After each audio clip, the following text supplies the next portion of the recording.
Welcome back दोस्तों। आज हम एक्सप्लेन करेंगे 2012 की एक फिल्म जिसका नाम है ब्लू लगून द अवेकनिंग। ये फिल्म ब्लू लगून फिल्म का तीसरा पार्ट है। फिल्म में दिखाया गया है कि कैसे हाई स्कूल के दो स्टूडेंट्स एमा और डीन स्कूल ट्रिप पे ट्रिनिडाड जाते हैं और वहाँ अपने ग्रुप से अलग हो जाते हैं और एक टापू पे फंस जाते हैं। क्योंकि वो दोनों वहाँ अकेले होते हैं इसलिए उन्हें मिलकर काम करना पड़ता है जीने के लिए। फिल्म की शुरुआत होती है एमा और डीन से। एमा एक बहुत अच्छी और फेमस स्टूडेंट है जिसके कारण उस पे बहुत सारे लड़के मरते हैं। दूसरी तरफ डीन एक बहुत आलसी लड़का है जो एमा को प्रॉम क्वीन बुलाता है, पर एमा उसे हमेशा अनदेखा कर देती है। एक दिन की बात है, एमा सुबह जल्दी उठती है और अपने स्कूल के लिए तैयार होती है। फिर अपने रूटीन कैलेंडर को देखती है कि उसे आज क्या क्या करना है। और दूसरी तरफ डीन अपने बिस्तर से निकलता है और सीधे बाथरूम में जाता है और फिर तुरंत वीडियो गेम खेलने बैठ जाता है। पर तभी उसके पिता जैक उसे याद दिलाते हैं कि वो स्कूल के लिए लेट हो जाएगा। उसके बाद एमा और उसकी छोटी बहन स्टेसी को उनकी माँ बारबरा स्कूल छोड़ने आती है और जब एमा कार से जाती है तो उसकी छोटी बहन गुस्से से बोलती है कि सब एमा को ही पसंद करते हैं और ये बोल के चली जाती है। उसके बाद एमा अपने बेस्ट फ्रेंड से मिलती है जिसका नाम लिजी है और जब वो बातें कर रही होती है तभी स्टीफन सुलेवा जो एक क्वार्टरबैक प्लेयर है एमा को टोक देता है और ये देखकर लिजी एमा को चिढ़ाने लगती है। उसी दिन क्लास में मिस्टर क्रिश्चियनसन जो उनके टीचर है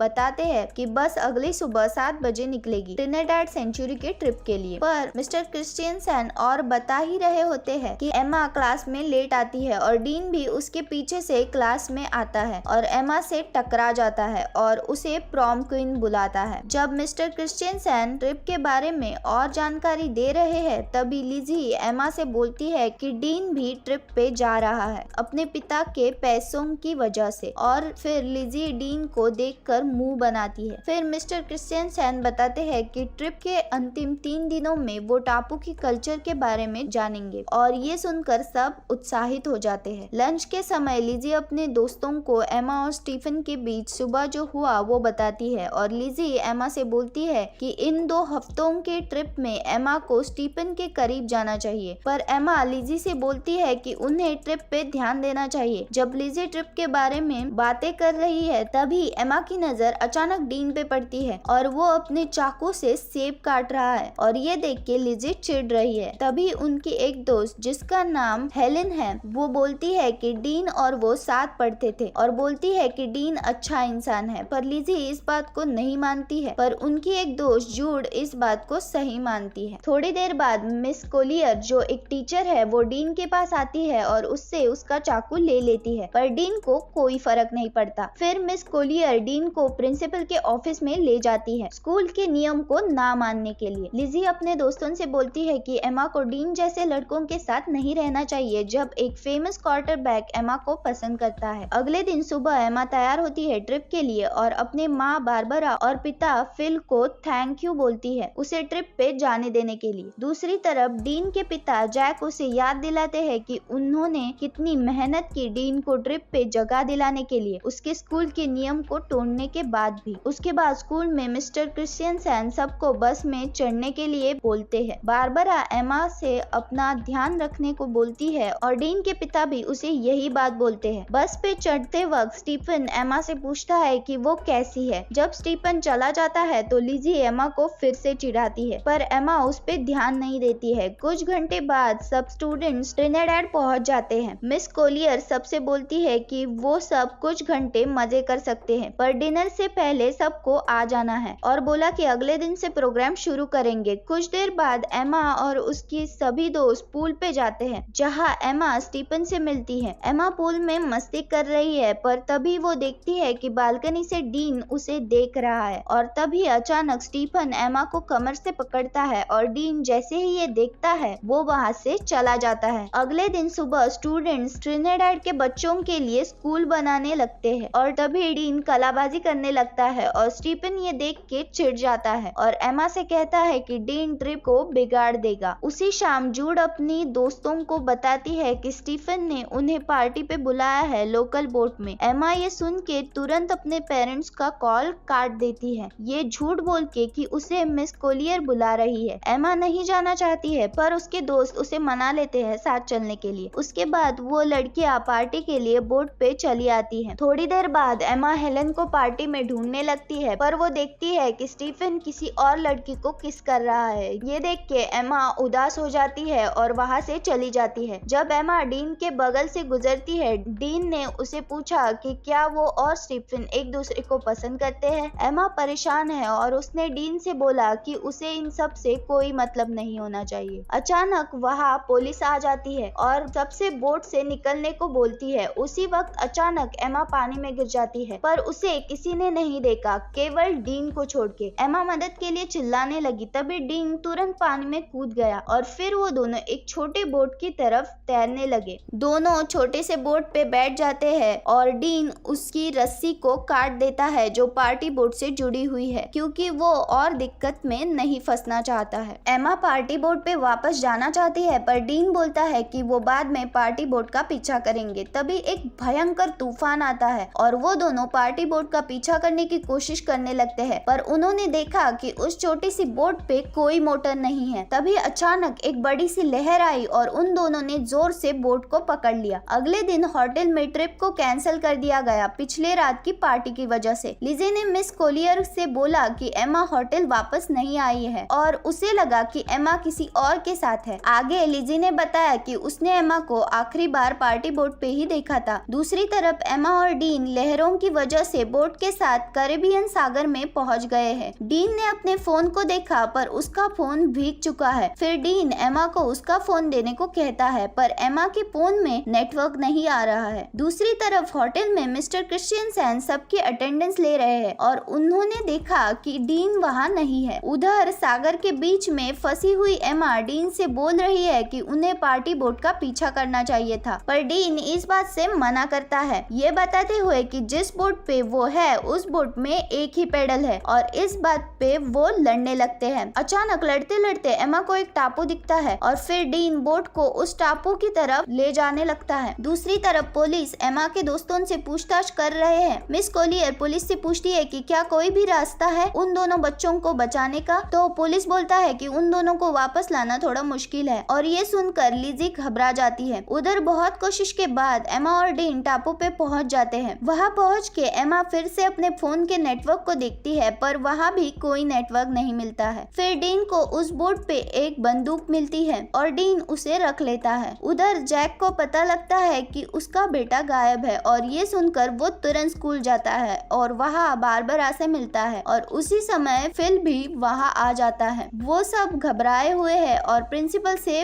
दोनों बच्चों के खोने के बारे में पूछने लगते हैं, पर प्रिंसिपल कोई जवाब नहीं दे पाता है और वो तीनों वहाँ से चले जाते हैं। दूसरी तरफ एमा और डीन टापू पे रहने के लिए जगह ढूंढ रहे हैं। जंगल के अंदर उन्हें एक नीला झरना मिलता है। डीन को ये बहुत सुंदर नजारा लगता है और वो एमा को उसकी एक तस्वीर लेने को कहता है, पर एमा उसे मना कर देती है। एमा डर रही है कि वो और खतरे में ना फंस जाए, और अगर ऐसा हुआ तो वो अपने सपनों की यूनिवर्सिटी में नहीं जा पाएगी। पर डीन को उसका कारण अजीब लगता है। कुछ घंटे बाद वो दोनों टापू के किनारे पे आ जाते हैं, पर उन्हें वहाँ कोई नहीं मिलता है और ये देख के वो वापस जाने का सोचते हैं। चलते चलते डीन को एक गुफा मिलती है और वो एमा से फोन मांगता है रोशनी के लिए, पर जैसे ही वो अंदर देखता है वहाँ से ढेर सारे चमगादड़ उड़ते हुए बाहर आते हैं, और जैसे ही दोनों चमगादड़ से डर के भागते हैं वो पास के झरने में गिर के भीग जाते हैं। उसके बाद वो दोनों किनारे पे जाते हैं और देखते हैं कि वहाँ उनकी बोट नहीं है। उन्हें बस वहाँ एक लाइफ जैकेट मिलता है, पर उन्हें घर जाना है और इसलिए वो दोनों पूरे टापू पे सामान ढूंढने लगते हैं जिससे वो बोट बना पाए, पर उन्हें कुछ नहीं मिलता है। थोड़ी देर बाद सूरज ढलने वाला होता है जब एमा और डीन आराम कर रहे हैं। एमा डीन को आग जलाने को बोलती है मदद के लिए, पर डीन अपने सामने ढलते सूरज के नजारे को देखने में खोया हुआ है। एमा डीन से पूछती है कि वो कहाँ खोया हुआ है, पर डीन बात को बदल देता है। अचानक एमा को याद आता है कि उसके बैग में कुछ खाना पड़ा हुआ है, और जब एमा को खाना मिलता है तो वो डीन को थोड़ा खाने को देती है। दूसरी तरफ एमा और डीन के पेरेंट्स एयरपोर्ट पे ट्रिनिडाड की फ्लाइट का इंतजार कर रहे हैं ताकि वो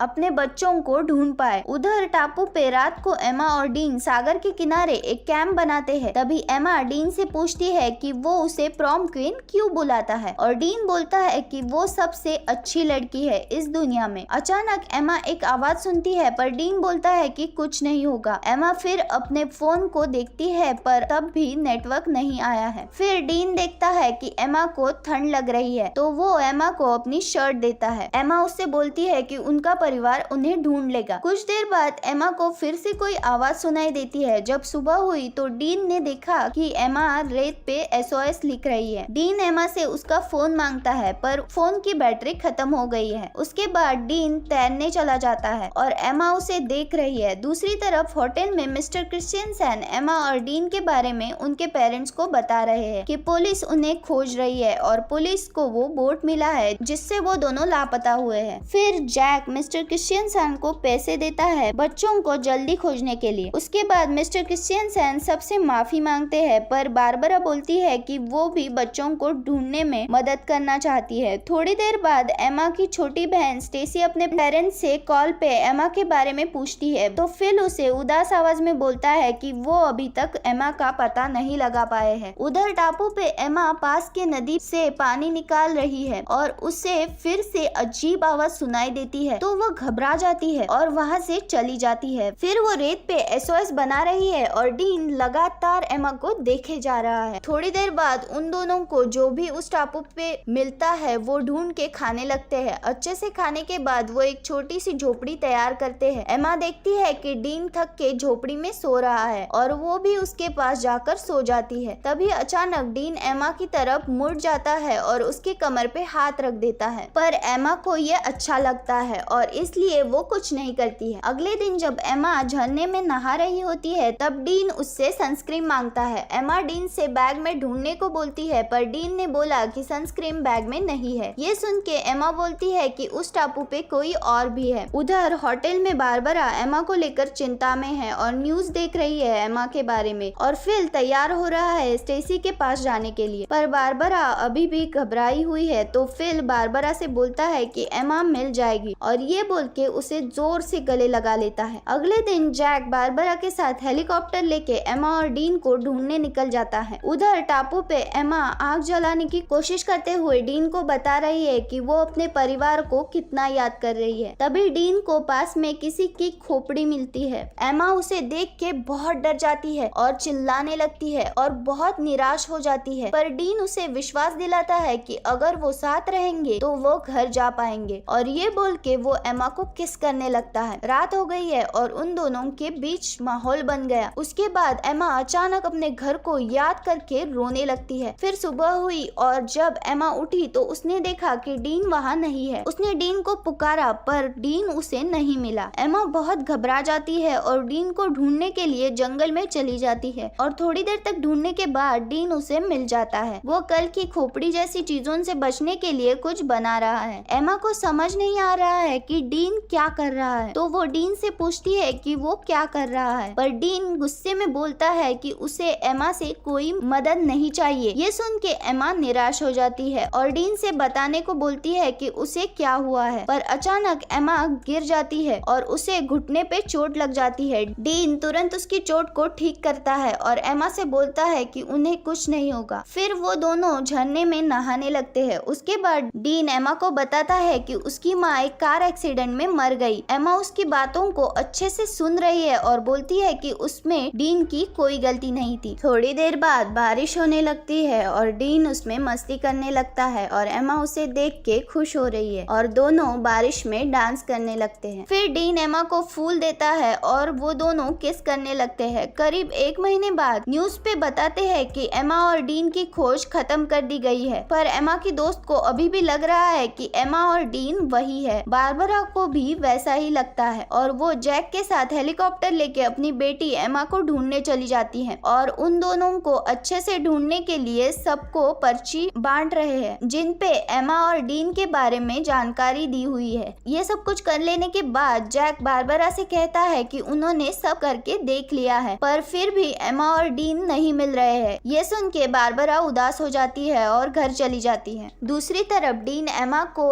हरी रोशनी के बारे में बता रहा है जिसके बारे में उसकी माँ ने उसे बताया था और बताता है कि वो रोशनी सूरज के डूबने के समय दिखती है पर डीन ने उस रोशनी को कभी नहीं देखा है। हफ्ते बीत गए हैं और वो दोनों टापू के सुंदर वातावरण के मजे ले रहे हैं। वो सागर सागर में गोते लगाते हैं और बहुत मजे करते हैं और ऐसे ही वो एक दूसरे के बहुत करीब आ गए हैं और वो एक दूसरे के साथ अच्छा समय बिता रहे हैं। उसके बाद एमा डीन से बोलती है कि डीन स्कूल में बहुत अलग है और कहती है कि एमा उसे पसंद करती है। ये सुन के डीन भी एमा से कहता है कि वो भी एमा को पसंद करता है और स्कूल में वो एमा को देखता रहता था। थोड़ी देर बाद एमा जंगल के बीच में सो जाती है और तभी अचानक उसे हेलीकॉप्टर की आवाज सुनाई देती है और उसे सुन के एमा उठ जाती है। डीन को भी वो आवाज सुनाई देती है और वो जल्दी से आग जलाने वाली चीज ढूंढने लगता है पर उसे वो नहीं मिलती है। फिर एमा भी डीन के पास आती है। तब तक हेलीकॉप्टर बहुत दूर चला गया है। एमा फिर से आग जलाने वाली चीज ढूंढने लगती है फिर भी उसे वो नहीं मिलती। तब एमा को लगता है कि उस टापू पे कोई और भी है जो उनकी चीजें चुरा रहा है। बहुत दिन बीत गए हैं पर उनको कोई बचाने नहीं आया है। दोनों झोपड़ी में बैठ के बात कर रहे हैं कि उन्हें जीने के लिए जंगल के और अंदर जाना चाहिए और तभी अचानक किसी जानवर के गुर्राने की आवाज आती है तो डीन जंगल में जाता है उस जानवर को ढूंढने के लिए। एमा को डीन की चिंता होती है और वो भी उसके पीछे चली जाती है। डीन जैसे अपनी बाई तरफ देखता है तो वहाँ एक ब्लैक पैंथर होता है और डीन उसको देख के भागने लगता है पर वो जमीन पे गिर जाता है। थोड़ी देर में एमा डीन के पास आ जाती है और देखती है कि डीन के पास एक खून से लथपथ चाकू है और पास में वो ब्लैक पैंथर मरा हुआ है। कुछ हफ्तों बाद सबने एमा और डीन के बिना ही अपनी जिंदगी की शुरुआत कर दी है। उधर एमा और डीन टापू पे जीना सीख गए हैं। वो शिकार करना भी सीख गए हैं और वो कभी कभी झोपड़ी भी बनाते हैं। एक दिन एक पत्थर पे एमा निशान बना के गिनती है कि उन्हें कितने दिन हो गए हैं उस टापू पे। दोनों उस टापू पे साथ रहते रहते एक दूसरे से और ज्यादा प्यार करने लगे हैं। अगले दिन एमा बीमार हो जाती है और डीन उसे पूछता है कि क्या वो प्रेग्नेंट हो गई है पर एमा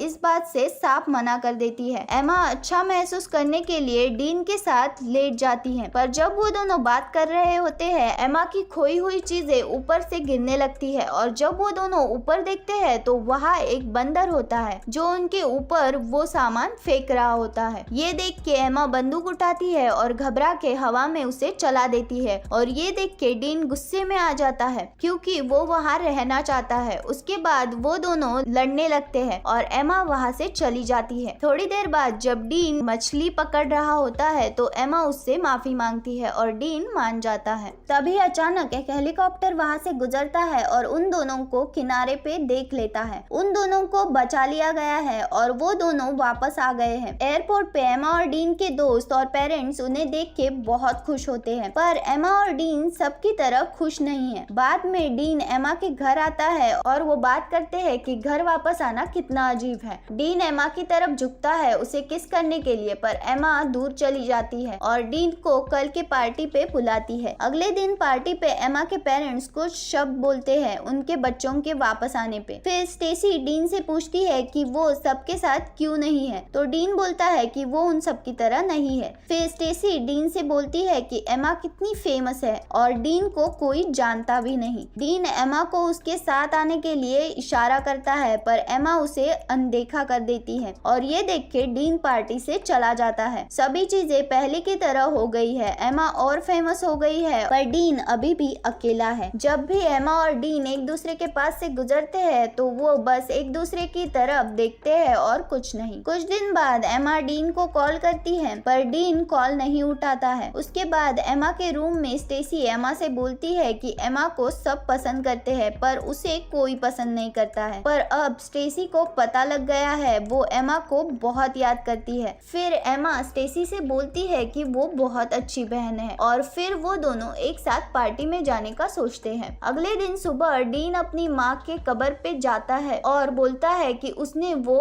हरी रोशनी देखी टापू पे। पार्टी के रात डीन टीवी देख रहा है और तभी उसके पिता जैक उसे पूछते हैं कि क्या डीन को जैकेट चाहिए। दूसरी तरफ लिजी एमा को एक सरप्राइज के पास ले जाती है जहाँ डीन वो जैकेट पहन के खड़ा है। जब एमा उसे देखती है तो वो पार्टी से बाहर डीन के पास जाती है और उसे किस कर लेती है। दोनों बहुत खुश है और बारिश में साथ डांस करने लगे। इसी के साथ ये फिल्म यही खत्म होती है। अगर आपको ये फिल्म पसंद आई हो तो इस वीडियो को अपनी फैमिली और फ्रेंड सर्कल में शेयर जरूर कीजिए। साथ ही इस वीडियो को एक लाइक और चैनल को सब्सक्राइब करना मत भूलिए। And finally thanks for watching.